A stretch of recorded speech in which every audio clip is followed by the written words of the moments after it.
Boa noite a todos, que a paz de Jesus nos envolva e que possamos compreender o tema da noite. O nosso tema é o trabalhador espírita. Mas para que a gente possa entender que o trabalhador espírita não é o homem físico, mas o homem espiritual, nós vamos primeiro fazer essa questão e dialogar sobre ela. A nossa proposta de hoje nada mais é do que a repetição, provavelmente, do último tema que eu aqui fiz, só que martelado várias vezes, para que a gente possa compreender com profundidade a importância dos princípios básicos da doutrina espírita e o que é que nós estamos fazendo aqui neste mundo. Há poucos dias eu estava lendo a Revista Espírita de 1959 e ali eu encontrei uma reportagem. Kardec disse que era uma entrevista, uma palestra de um espírito que ele evocou e que era médium sonambúlico, diz ele. E ele pergunta para essa médium como é que era a realidade dela no mundo espiritual, se a mediunidade que ela teve interferiu em alguma coisa sobre ela estar agora no mundo espiritual. E ela disse não. Todos vocês podem ser médiuns. Todos vocês podem ter a mesma faculdade que eu tinha. Portanto, é apenas uma continuidade. Eu só deixei o corpo e continuei no mundo espiritual. Assim como quando eu deixei o mundo espiritual e vim viver no corpo, naturalmente. E é mais ou menos isto. Mas a maioria dos seres que habitam o planeta Terra, ainda nesse estágio em que nós nos encontramos nas provas e expiações, nós, ao desencarnar, perdemos o contato com a realidade espiritual quando de lá saímos. Nós não fizemos muitos amigos e, quando retornamos ao mundo espiritual, até temos dificuldades para compreender que já estamos desencarnados. Aqui na casa, uma companheira admirada dizendo que o espírito só queria dormir. E aí descobriram que ele era evangélico enquanto estava encarnado. E continuava achando que mesmo depois que o corpo morreu, ele tinha que continuar dormindo. No entanto, a médium consciente, ela, ao retornar ao mundo espiritual, para ela foi algo natural. E é assim que nós devemos ser. Por isso perguntamos, quem sou eu? Sou um espírito ou sou um corpo? Sou espírito. Como posso saber que sou um espírito? Eu sinto que eu sou um corpo. Mas na realidade, eu sei que eu não sou o corpo. Porque o corpo vai morrer. E eu não vou morrer. Eu fui criado e daqui para diante eu viverei ao infinito. Portanto, eu não sou corpo, eu sou espírito. A maioria dos seres que habitam o planeta Terra dizemos, minha alma ou meu espírito. Bom, para mim dizer o meu espírito ou a minha alma, eu tenho que ser o corpo. Se eu sou o espírito, é o meu corpo e não a minha alma ou o meu corpo. Bom, no Livro dos Espíritos nós encontramos que é a alma. Então Kardec vai nos posicionar a diferença de alma e de espírito e de corpo. Um espírito encarnado. Então quer dizer que quando nós estamos aqui no corpo físico, nós estamos animando o corpo. E o que anima é a alma. E não precisa se dizer que em qualquer coisa da natureza, a gente vai encontrar a alma daquilo, aquilo que anima, aquilo que dá vida. Nós dizemos a alma dos animais. Os animais têm alma, claro que têm alma, mas a alma deles é diferente da alma humana, que a alma humana é uma composição da evolução da matéria com o princípio inteligente do universo. E Kardec continua perguntando na questão A: que era a alma antes de unir-se ao corpo? Espírito. Então veja que está muito próximo. Não existe uma dualidade, alma e depois espírito. É uma coisa só. Eu tenho um corpo. As almas e os espíritos são, portanto, idênticos. A mesma coisa? Pergunta Kardec. Sim, as almas não são senão os espíritos antes de se unir ao corpo. A alma de seres inteligentes que povoam o mundo invisível. É um dos seres inteligentes que povoam o mundo invisível, os quais temporariamente se revestem de um invólucro carnal para se purificarem e esclarecerem. Então, quem eu sou? Um espírito que está aqui no planeta buscando o aperfeiçoamento, buscando o esclarecimento, buscando entender quem eu sou, como a música do nosso companheiro Elzo aí no final. Quem eu sou? Refletimos sobre quem eu sou, né? Então, como diferenciar corpo e espírito? A doutrina dos espíritos nos orienta, a partir dessa orientação, nossa capacidade de discernimento nos leva a entender as verdades universais. Então, a partir do momento que nós buscamos os conhecimentos doutrinários espíritas, nós temos facilidades para entender tudo aquilo que é da natureza. Nós temos facilidade de entender o universo, temos facilidade de entender o microcosmo, o macrocosmo, tudo fica mais fácil. Princípios básicos do Espiritismo. E é isso que eu quero que vocês compreendam.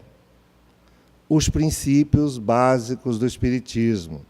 Ainda hoje nós encontramos muitas pessoas dentro das casas espíritas que não compreendem os princípios básicos da doutrina. Que é tão simples: Deus, imortalidade da alma, comunicabilidade dos espíritos, pluralidade das existências e pluralidade dos mundos habitados. São 5 princípios, apesar de que existem dezenas de outros princípios que nos levam a compreender o Consolador prometido por Jesus, que nos leva a compreender essa questão de realmente de ser espírito, de como fomos criados. São princípios das leis da natureza que fazem parte do nosso processo evolutivo. Deus. Vamos raciocinar juntos. Vamos pensar para a gente se a gente consegue entender Deus. Claro que é muito difícil, né? Entender Deus, é preciso que a gente se posicione como espírito e não como matéria. Nós cremos em Deus? Todo mundo aqui crê em Deus, acredita que existe um Deus. Pois é. É algo que faz com que a gente não entenda Deus. Você acreditar em Deus, você não entende. Crer em Deus não é ter certeza da existência de uma inteligência universal.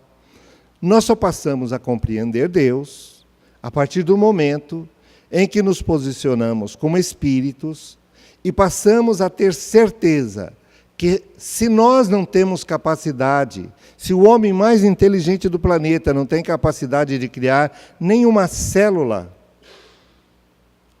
como é que nós vamos criar o planeta Terra? O nosso sistema solar, o universo. Portanto, nós temos certeza, e a fé nos leva a sentir Deus. A fé e a crença, elas não estão muito juntas, não. A gente analisa muito que fé e crença é a mesma coisa, né? Mas não é verdade. Crença é você acreditar que aquilo é possível, que aquilo existe, que não existe, mas você não tem certeza de nada. Quando você está revestido de fé, você já tem essa certeza. Está dentro de você. É um sentimento que te faz aproximar do Criador. E aí, nós, sentindo, já começamos a perceber que há algo mais que nós precisamos compreender e ir além. Kardec perguntou aos imortais, em O Livro dos Espíritos, na questão número 1, que é Deus? Deus é a inteligência suprema, causa primeira de todas as coisas. Dá para definir Deus. Dá para a gente começar a entender essa inteligência universal, porque deixou de ser um homem, deixou de ser alguém como nós, e passou a ser uma inteligência, do qual nós somos munidos de uma pequena partícula infinitesimal. Algo muito pequeno. E aí passa a ser fácil entender o Criador. Quando Jesus chama a Deus de amor, passo a compreendê-lo. Esta é a única definição plausível para definir o Criador do universo. Deus é amor. Então, nós podemos entender o Criador como sentimento. E quando falamos de amor, falamos de pureza, de sentimento sublime, de algo que o homem aqui no planeta ainda não consegue alcançar, mas consegue divisar. Até muitas pessoas sentem paixão e confundem com amor, misturam amor com paixão. Mas amor não exige. Amor, ele é algo mais sublime, ele eleva, ele perdoa, está muito além da nossa capacidade. Imortalidade da alma. Tudo isso nós vamos voltar ainda a discuti-lo. Como saber se a alma que anima um corpo não vai morrer? Para o materialista, tudo acaba com a morte. Vejamos então. Eu penso. Sendo assim, eu sou o pensamento. Se eu não me engano, Descartes disse que eu penso, logo existo. Não é isso, Irineu? Então, ele era um cientista, um filósofo. E quando nós paramos para fazer essa análise e pensamos, quem sou eu? O que eu estou fazendo aqui nesse mundo? Por que que eu sou espírita? Por que que eu já não consigo mais deixar de vir buscar o conhecimento na casa espírita ou nas obras espíritas? O corpo vai morrer, eu tenho certeza.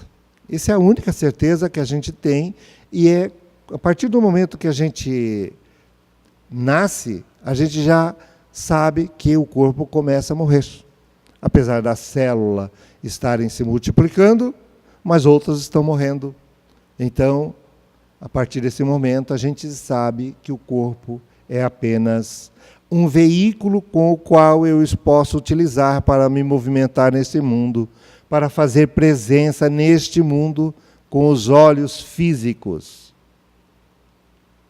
O ser inteligente que eu sou, logo compreende que não morrerei, pois sou o que eu penso. E o pensamento não morre. Dizem que até as palavras têm vida, né? Então, quando a gente pensa e exprime as palavras, ela tem vida, ela continua para sempre.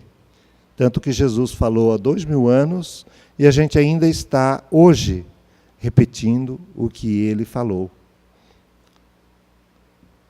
A imortalidade da alma. Sinto que tenho o corpo que reage ao que penso. O corpo é apenas a matéria animada pela alma. Quando o corpo morre, a alma sobrevivente torna-se espírito com todas as experiências que conquistou enquanto estava habitando o corpo. Então a gente nasce aqui para progredir.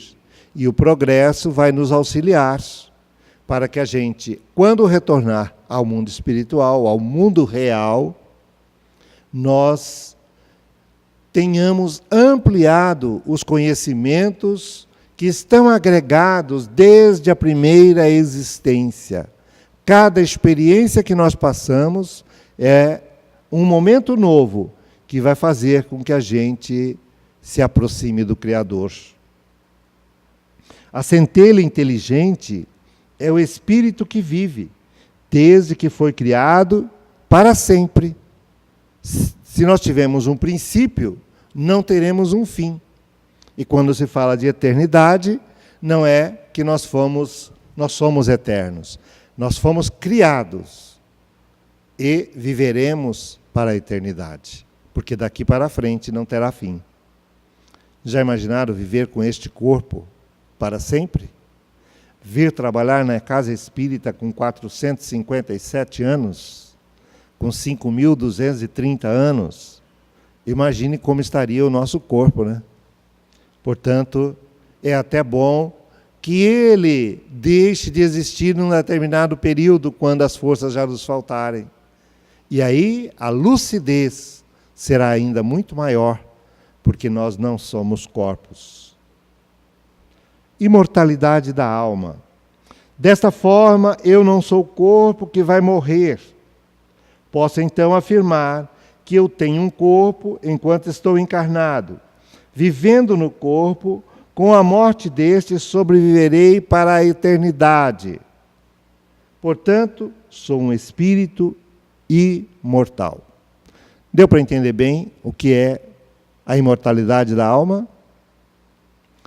Que nós não somos seres criados pelos nossos pais, que os nossos pais contribuíram apenas na criação do corpo, mas que nós já existíamos antes do corpo e que vamos sobreviver além do corpo e que viveremos tantas outras vidas quanto for necessário para o nosso progresso? Deu para entender que a doutrina espírita tem esse princípio básico para que a gente possa refletir todos os dias da nossa vida em quem eu sou, o que eu estou fazendo aqui, o que eu vou fazer depois que eu deixar esse corpo. Comunicabilidade dos espíritos. Nós imaginamos comunicabilidade dos espíritos, na proposta espírita, por comunicação na sessão mediúnica. Não é assim? Quando a gente quer conversar com alguém que já desencarnou, a gente vai na sessão mediúnica, utiliza um médium, que é um aparelhinho que fica lá, e a gente pode chegar e perguntar o que quer, para quem quiser, né? Não é assim. A comunicabilidade dos espíritos é algo complexo, mas simples ao mesmo tempo. Não somos espíritos. Não acabamos de perceber que nós somos espíritos, que nós pensamos. Se nós pensamos, então, qual é a linguagem dos espíritos? O pensamento. Sendo o pensamento a linguagem dos espíritos, se um pensa, o outro capta o pensamento dele. Por isso, às vezes, a gente tem cada pensamento que a gente para e fala, espera aí, por que eu pensei algo assim? E eu jamais pensaria nisto. E realmente não era o pensamento da gente. Aquilo desaparece em seguida. Porque nós somos espíritos, seres pensantes. Compreendendo que sou espírito e que penso, logo posso comunicar. Penso e os outros seres pensantes podem compreender. Isto pode acontecer estando desencarnado ou animando o corpo material. Quantas vezes a gente pensa em alguém e em seguida esta pessoa liga para a gente. Nossa, estava com saudade de você. Eu já tive tantas experiências assim, de estar pensando em alguém ou em algo, ou captar o pensamento de alguém, e em seguida lembrar de fatos, e a pessoa falou, eu estava lembrando de você, em tal dia, tal hora. E era exatamente aquele momento que a gente estava consciente, pensando. Então, a comunicabilidade com os espíritos, ou dos espíritos, ela acontece no nosso dia a dia, ela acontece com os desencarnados onde nós estivermos. E os bons espíritos estão sempre nos sugerindo ideias do bem, de fazer o bem, de sentimento. E outras ideias, às vezes negativas chegam junto. Existem até algumas charges que colocam um anjinho de um lado e um diabinho do outro. Aí o anjinho vem e sugere um pensamento bom. Aí vem o outro pensamento ruim que sugere, tenta a gente tirar. Claro que esse diabinho, esse pensamento ruim, ele está em nós muitas vezes. Somos nós quem pensamos. Nós ainda conservando no mundo de provas e expiações, onde há sofrimento, dor, a gente tem alguns pensamentos ruins. Mas vai sobressaindo o lado bom que nós temos, que vai nos elevando às sublimidades espirituais. E então, quando precisamos fazer algo por alguém, servir no bem, quando a espiritualidade precisa de nós, eles vêm e sugerem para nós. Orlando, por que você não socorre aquela pessoa? Olha, fulano está com problema, está precisando de ajuda. A gente olha e leva um choque. A pessoa realmente não está legal. E aí a gente vai e ajuda. E quantas vezes nos cutucam de alguma forma e a gente reage. E aí vem pensamento muito ruim. E se a gente entrar nesse pensamento, nós fazemos coisas erradas.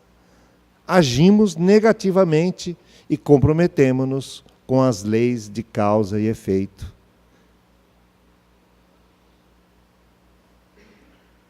Esse tipo de comunicação, então, depende de treinamento. Se nós treinarmos sobre a comunicabilidade, a gente vai conseguir, devagarinho, estar em contato com aquelas pessoas que sintonizam conosco. Os bons espíritos que estão na erraticidade, eles também podem estar sempre em contato conosco e ajudando-nos para o progresso de cada um de nós, sem interferir, bem entendido. Kardec diz que, os espíritos responderam a Kardec dizendo que, de ordinário, são eles quem nos dirigem, mas eles nos dirigem e nós aceitamos a direção. Quando o pensamento é negativo, se nós aceitamos o pensamento, nós respondemos por ele, e não o espírito que sugeriu. Se fazemos o bem, não vai o mérito para o desencarnado que sugeriu, vai para nós, que realizamos o bem.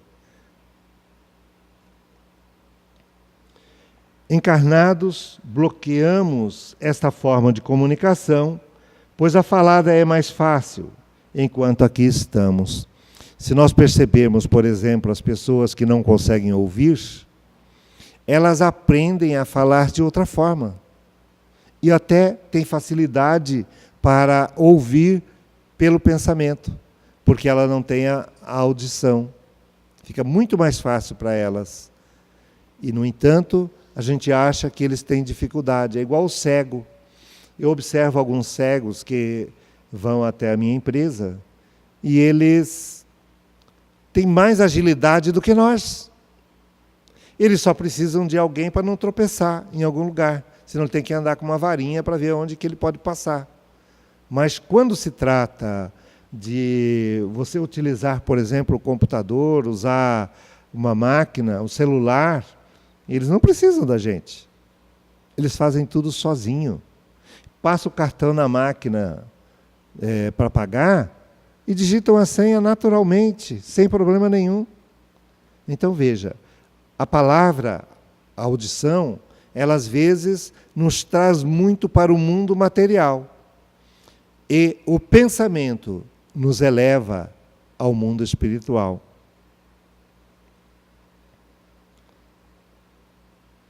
Pluralidade das existências. Então nós já vimos Deus, a existência do Espírito, a comunicabilidade, e agora vamos ver a pluralidade das existências. Ou reencarnação. Isto não é crença. A gente não adianta de falar assim, eu acredito na reencarnação, eu não acredito na reencarnação. Não adianta não acreditar. É lei da natureza. Se acredita ou não acredita, vai acontecer do mesmo jeito. Portanto, o Espiritismo deposita na reencarnação as bases do processo evolutivo, moral e intelectual. E quando você pergunta a alguém que não acredita na reencarnação, ou que acredita que não há reencarnação, por que que Deus permite que uma criança nasça doente, com câncer, surda, muda, enquanto ele nasceu perfeito, com todas as condições para viver melhor nesse mundo? Ele simplesmente não sabe o que dizer. Porque condenar a Deus, que para ele é crença também, ele não vai condenar. Então, ele vai ficar na dúvida. Que é isto? O que está acontecendo comigo? Por que eu não consigo entender isto? Quando nós temos a certeza da reencarnação e sabemos da ação e da reação nas leis da natureza, isso se torna tão fácil que para nós é algo natural. E todos os seres humanos, aos poucos, vão compreendendo isto.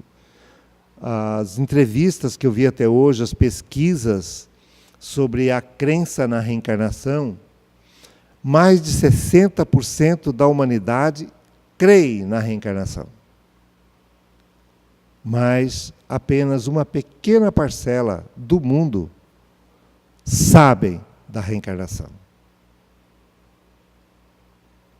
Se a vida iniciasse no berço e terminasse no túmulo, estaríamos fadados ao primitivismo quase eterno.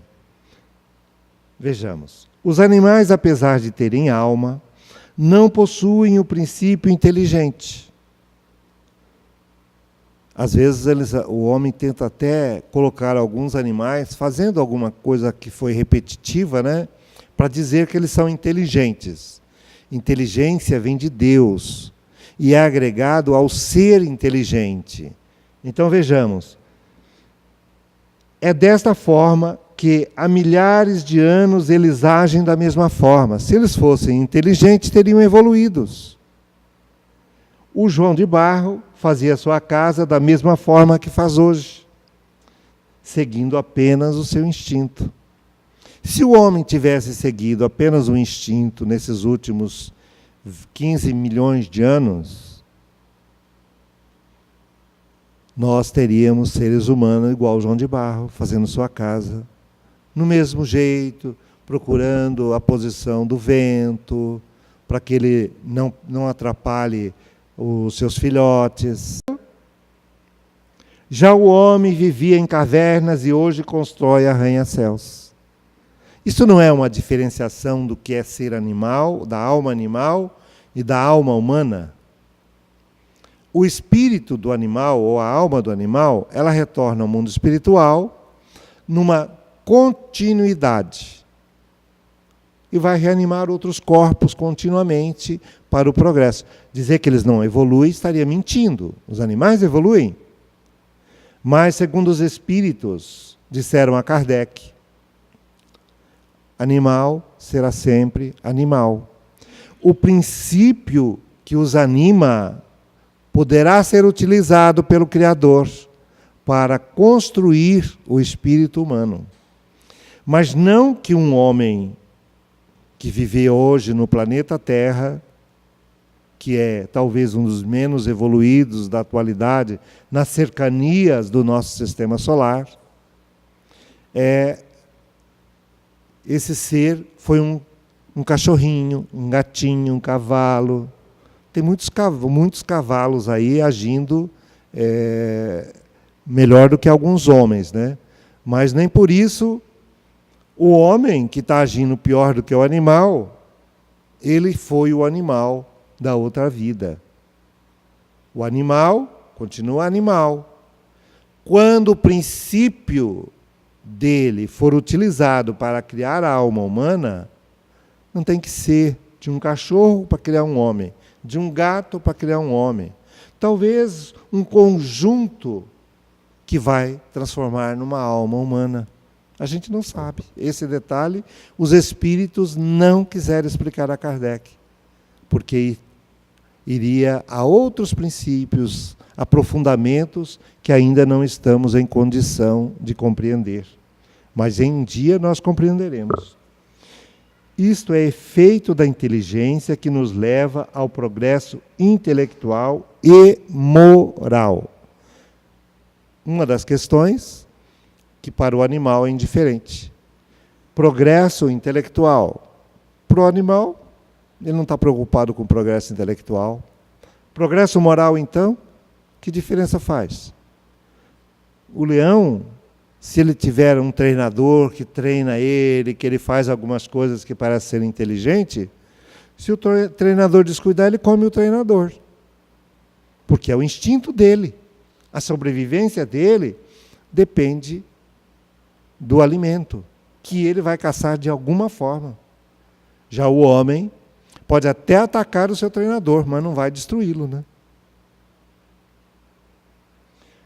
Partindo desse pressuposto, a cada existência evoluímos um pouco, e isto, com o passar dos milênios, nos leva a ser sábios e santos.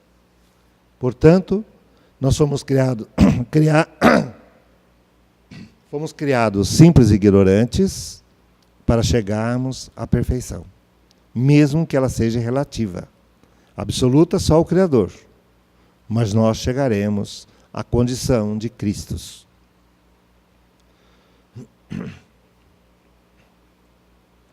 Quanto tempo falta para isso? Para a gente chegar a essa condição? Depende de cada um. Depende da nossa dedicação. Depende da nossa dedicação. Depende de nós querermos. Então, é muito importante que a gente pense que é um espírito em evolução, com o objetivo de chegar à perfeição. E aos poucos ir domando as suas más inclinações. O dia que nós conseguirmos nos tornar bons, talvez já não precisamos mais reencarnar num planeta de provas e expiações.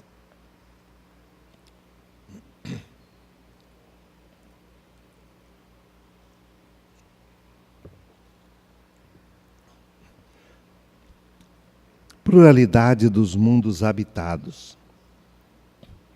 Se nós falarmos isto para algumas pessoas com pouca cultura, eles vão dizer que a gente está meio doido, que o único planeta que tem vida é a Terra. Mas se nós buscarmos os conhecimentos trazidos por Jesus há 2000 anos, sem contar as pesquisas científicas a partir de então, baseados no conceito que ele trouxe, aí nós vamos começar a entender a questão da pluralidade dos mundos habitados. Jesus, na casa do Pai, tem muitas moradas.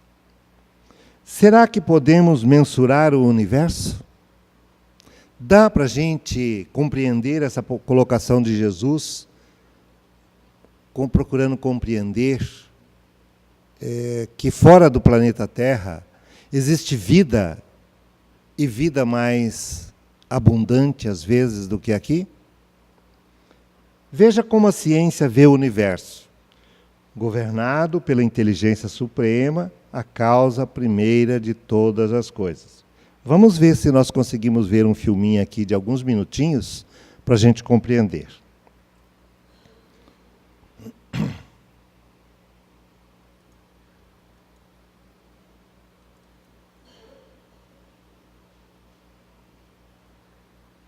Eu esqueci de trazer o som.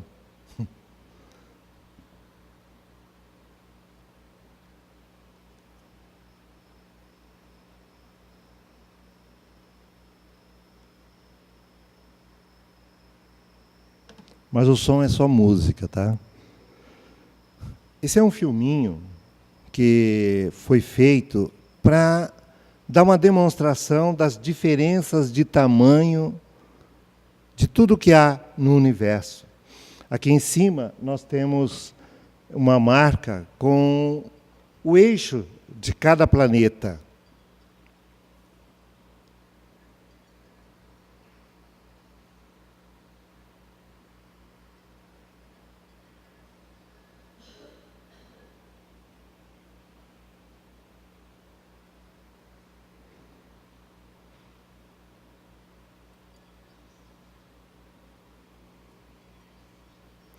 Então, por enquanto, nós estamos vendo ali em quilômetros. O eixo da Terra, por exemplo, tem 13 mil quilômetros.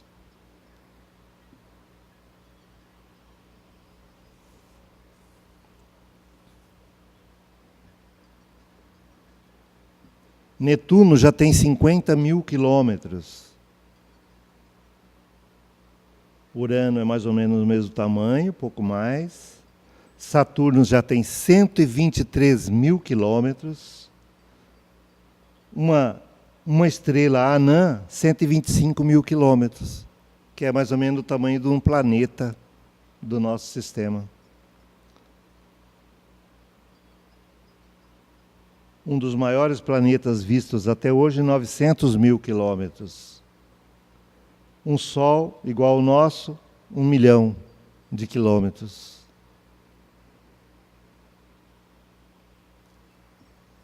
Essa estrela já tem 12 milhões de quilômetros.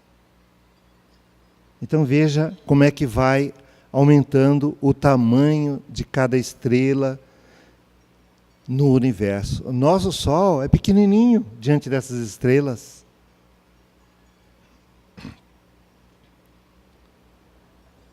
Essas são estrelas muito grandes, já estão em bilhão de quilômetros de eixo.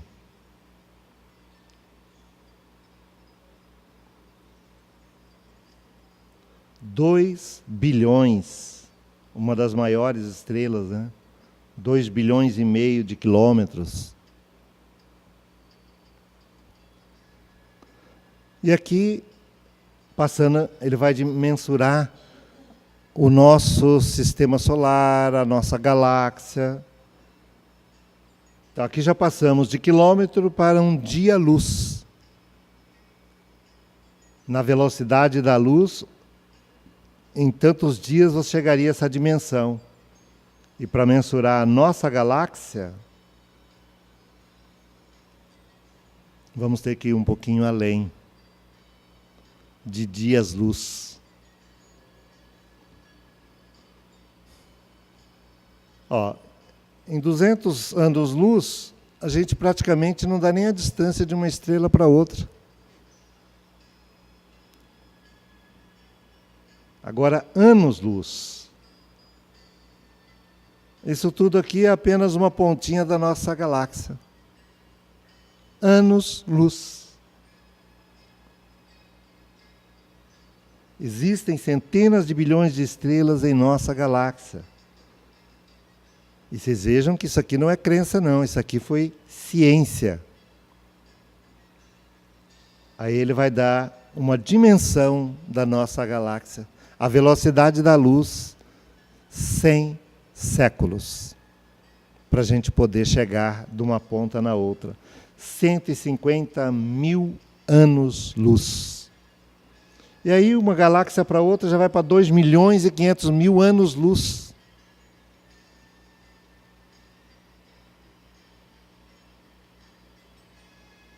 Essas fotos existem.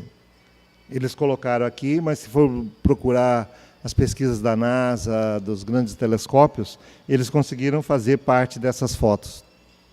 Claro que daqui para frente já não tem mais como medir, né? Mas é o que os cientistas calculam de distensão.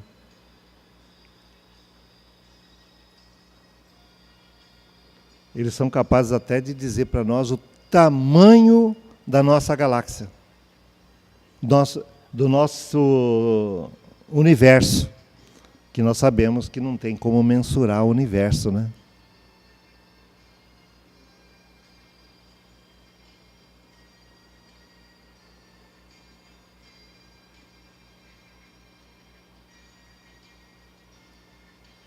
Então, se pudéssemos ver todas as galáxias juntas, a gente veria daquela forma ali. E o nosso universo seria mais ou menos isto. 200, 300 bilhões de anos-luz, ou trilhões de anos-luz. E eles calculam que tenham muitos universos no infinito. E nós sabemos que o universo é um só. E por todas as partes, diz o Espírito, é a mesma matéria, é as mesmas modificações, porque Deus é um só. A inteligência suprema que comanda o universo é um só. Então, na casa do Pai tem muitas moradas. Dá para a gente agora ter uma ideia de que nesses mundos infinitos, nessas galáxias infinitas, quantos planetas muito melhores do que a Terra, e outros ainda iniciando. E o pessoal cria aí uma teoria aí de Big Bang, que começou tudo ali, o universo começou de uma explosão e pronto. Tudo muito infinito, não dá para medir. Então vejamos. Dentro das realidades científicas é possível ver a pluralidade dos mundos habitados, apenas olhando para o alto, nas noites sem nuvens. Para que seriam tantas estrelas se não tivesse uma finalidade? Por que o Criador criaria tantas estrelas, tantos sistemas solares, tantas galáxias, se não tivesse finalidade alguma? Agora a gente está se sentindo uma formiguinha, né? Bem pequenininha, mas inteligente. Isso é importante. Portanto, o trabalhador espírita, é fácil ser espírita, não é? É só a gente observar esses princípios básicos, e aí a gente vai entender que ser espírita é muito simples. Observa, é entender que Deus, nós sabemos que Deus é o princípio inteligente do universo, que somos criados por Ele, e basta buscar em cada instante de nossa existência, que é eterna, depois de sermos criados, e agir como nosso Criador. Fazer a nossa parte na criação. Ser espírita, quando se trata da imortalidade da alma, se temos certeza que somos imortais, necessário agir como seres imortais. E a casa espírita é a oportunidade redentora, em que a gente busca, além dos conhecimentos, a prática, a ação e a vivência. O ser imortal vive no mundo físico com um propósito bem definido, progredir. O progresso, enquanto estamos aqui, é acelerado pelas limitações que temos dentro da lei de causa e efeito. O livre-arbítrio nos é dado para que possamos agir de conformidade com a nossa capacidade e desejo de acelerar este progresso. Se nós queremos alcançar o progresso para chegarmos à condição de espíritos sublimes, é só começar. Quer dizer, já estamos começando, né?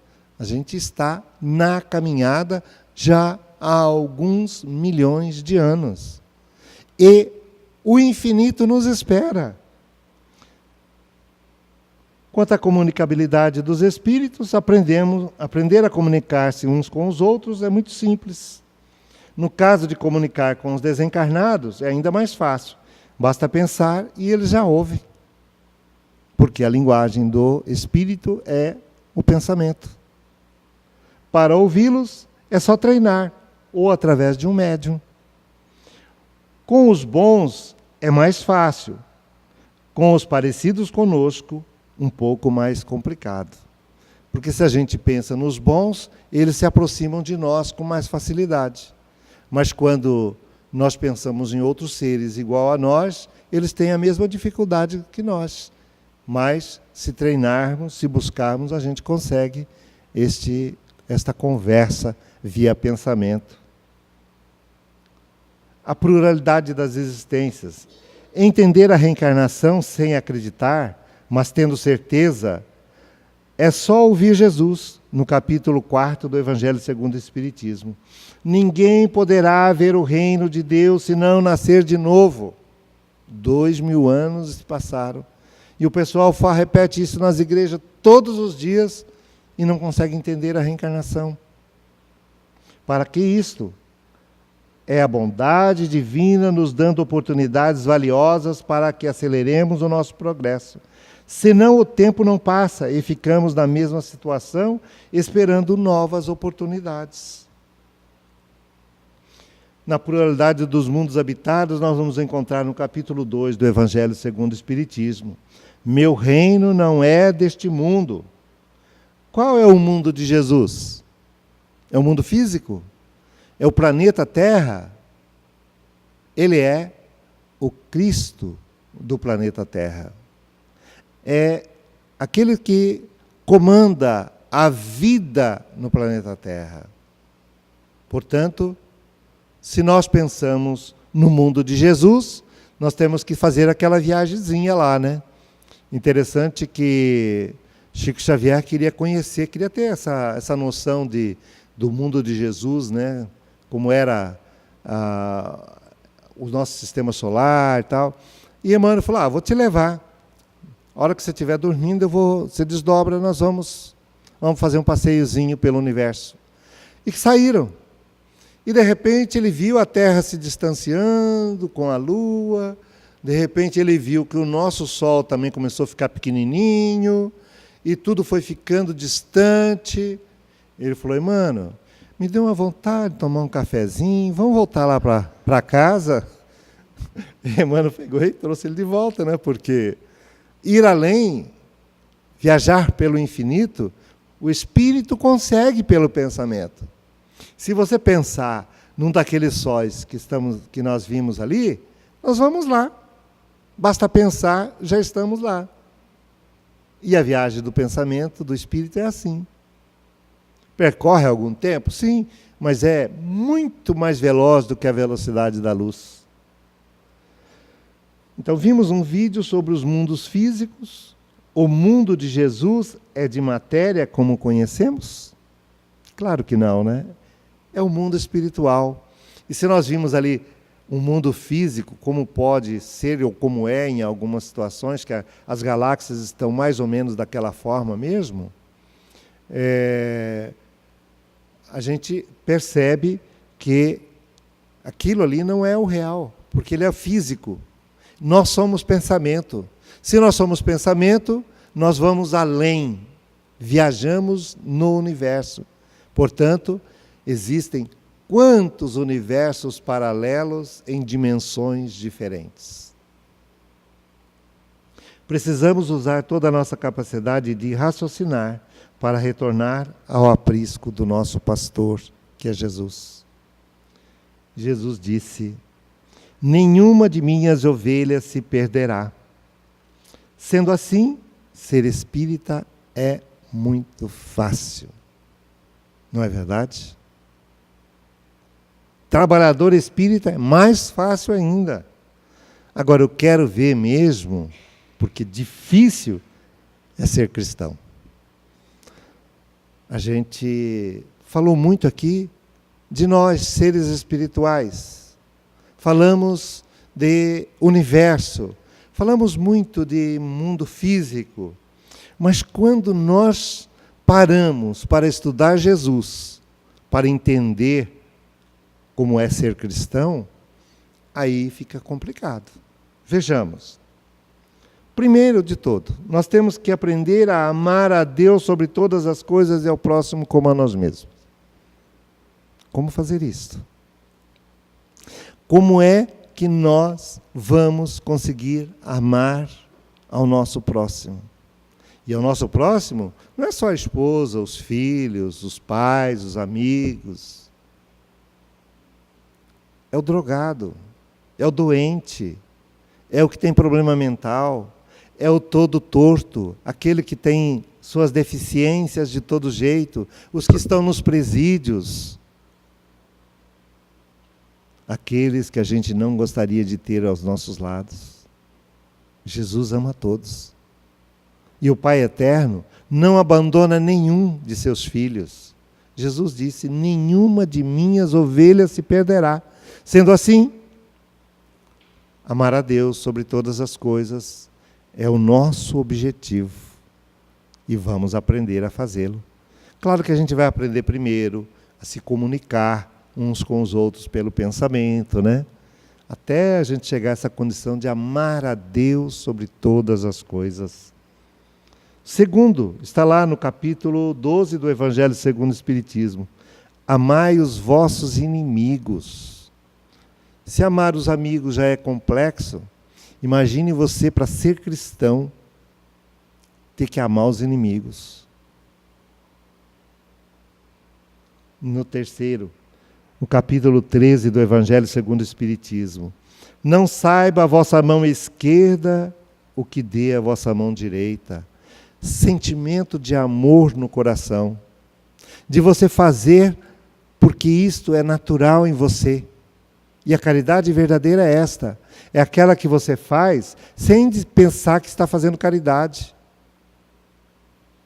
Há poucos dias, e está lendo ainda a Revista Espírita de 1959, um espírito evocado, era um homem materialista que viajou pelo planeta inteiro, aí, isso no século XIX, que conviveu com grandes personalidades que estão até nos evangelhos, no Evangelho segundo o Espiritismo. Mas ele nunca quis saber de Deus, de religião, de nada. Quando ele é evocado, ele vem. E ele diz que ele estava muito bem no mundo espiritual. Porque depois eles explicam que ele era uma pessoa boa, uma pessoa que procurava ajudar o próximo, que procurava ser honesto, que agia de conformidade com as leis. Então, isso era natural nele. Por isso, esse estado natural vai proporcionar a nós que somos espíritas uma facilidade na ampliação desses sentimentos. Porque nós já estamos trabalhando para isto. Mas muitas pessoas que não estão na casa espírita, eles também estão vivenciando isso. Eles têm isso por princípio. Eles já vivenciam de outras existências. Então, continuam no progresso. Por isso, não saiba a vossa mão esquerda o que faz a direita ou vice-versa. O sentimento de nobreza interior deve ser os objetivos.